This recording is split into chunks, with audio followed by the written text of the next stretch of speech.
Hi friends, welcome to Salem Padma சமையல். இன்றைக்கி நம்ம என்ன பார்க்க போகிறோன்னா, ஒரு கறி பிரியாணி டேஸ்ட்டில் மீல் மேக்கர் வச்சு பார்த்திங்கன்னா செம டேஸ்ட்டாக கொஞ்சம் மசாலா அரைச்சி செய்ய போகிறோம். வாங்க வீடியோக்குள்ளே போகலாம். அதுக்கு முன்னாடி நம்ம சேனல் இப்போ தான் புதுசாக பார்க்குறீங்கன்னா சப்ஸ்கிரைப் பண்ணிக்கோங்க, பக்கத்தில் இருக்கிற பெல் பட்டனையும் கிளிக் பண்ணிக்கோங்க. இன்றைக்கி இந்த பிரியாணியை நான் சாப்பாடு செய்கிற பொன்னி அரிசி வச்சு செய்ய போகிறேன். இதில் செஞ்சாலும் செம்ம டேஸ்ட்டாக இருக்கும். உங்களுக்கு விருப்பமாக இருந்தால் நீங்கள் எந்த அரிசி விருப்பமாக செய்கிறீங்களோ அதை வச்சு செஞ்சுக்கலாம். நான் மெஷரிங் கப்பில் 2 கப் அளவுக்கு அரிசி எடுத்திருக்கேன். இது நல்லா 2 வாட்டி அலசிட்டு தண்ணி ஊற்றி ஒரு அரை மணி நேரம் நல்லா ஊற வச்சுக்கலாம்.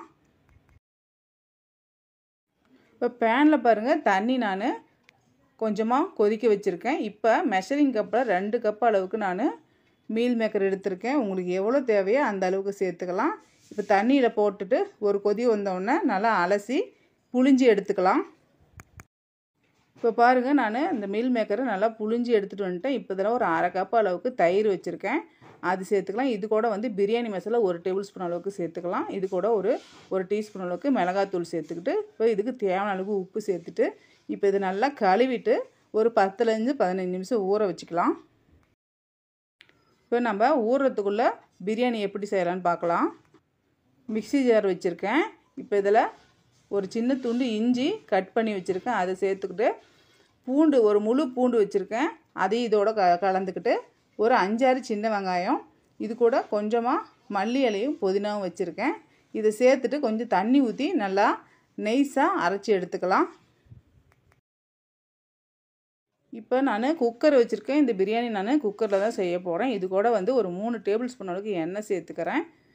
எண்ணெய் கூடவே நான் 1 டேபிள் ஸ்பூன் அளவுக்கு நெய் சேர்த்துக்கிறேன். நெய் எவ்வளோ வேணாலும் நெய் சேர்த்துக்கலாம். நெய் பாதி எண்ணெய் பாதியும் சேர்த்துக்கலாம்.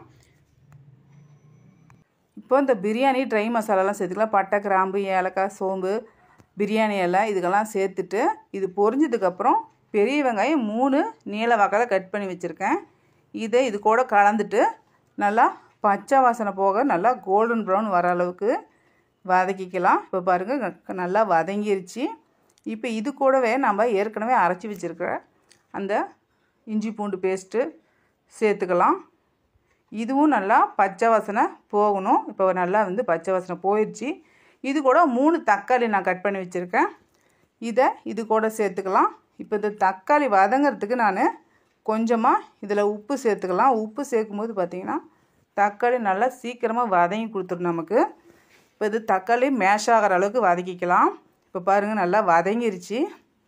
இப்போது ட்ரை பவுடர் சேர்த்துக்கலாம். நான் 1 டீஸ்பூன் அளவுக்கு மிளகாத்தூள் சேர்த்துக்கிறேன், அரை டீஸ்பூன் அளவுக்கு மல்லித்தூள் சேர்த்துட்டு இது பச்சை வாசனை போக வதக்கிட்டு நம்ம ஏற்கனவே ஊற வச்சுருக்கிற அந்த மீல் மேக்கரை இதோட சேர்த்துக்கலாம். சேர்த்துட்டு ஒரு 2 நிமிஷம் இந்த மசாலாவோட சேர்த்து நல்லா வதக்கிக்கலாம். அப்போ தான் இந்த உப்பு காரம் எல்லாமே கலந்து நல்லா டேஸ்ட்டாக இருக்கும். இப்போ பாருங்கள், நல்லா வதங்கிருச்சு. இப்போது தண்ணி சேர்த்துக்கலாம். அரிசி எடுத்த கப்பில் நான் 2 கப் அரிசிக்கு 4 கப் அளவுக்கு தண்ணி அளந்து வச்சுருக்கேன். அதை சேர்த்துட்டு இப்போ உப்பு காரம்லாம் செக் பண்ணிக்கோங்க. நான் 2 பச்சை மிளகாய் கீராமல் அப்படியே முழுசாகவே சேர்த்துக்கிறேன். இப்போ இது நல்லா கொதி வருது. இப்போ இதில் ஒரு அரை மூடி அளவுக்கு லெமன் ஜூஸ் வச்சுருக்கேன், அதை சேர்த்துக்கலாம். சேர்த்து நல்லா கலந்து விட்டுட்டு இப்போ ஏற்கனவே ஊற வச்சுருக்க நம்ம அரிசி சேர்த்துக்கலாம். அரிசி சேர்த்துட்டு நல்லா நம்ம கலந்து விட்டுறலாம்.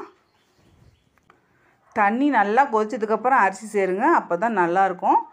இப்போ இது கூடவே நான் கொஞ்சமாக மல்லி இலையும் புதினாவும் வச்சுருக்கேன், இதுக்கு மேலே நல்லா தூவி விட்டு நல்லா மிக்ஸ் பண்ணிக்கலாம். இப்போ குக்கரை க்ளோஸ் பண்ணிக்கலாம். இப்போ மூடிட்டு மீடியம் ஃப்ளேமில் நான் ஒரு 3 விசில் வச்சுக்கிறேன். எனக்கு கொஞ்சம் குறைவாக வேணும், நான் 3 விசில் வேணும், நீங்கள் 2 கூட வச்சுக்கோங்க. இப்போ பாருங்கள், 3 விசில் வச்சு எடுத்துகிட்டு சும்மா கமன்னு பிரியாணி செம்ம டேஸ்ட்டாக ரெடி ஆயிடுச்சிங்க. இது ரைத்தாவோடு சாப்பிட்டா செம்ம டேஸ்ட்டாக இருக்கும். நீங்கள் வீடியோ பிடிச்சிருந்தாக்கா லைக் பண்ணுங்கள், ஷேர் பண்ணுங்கள், கமெண்ட் பண்ணுங்கள்.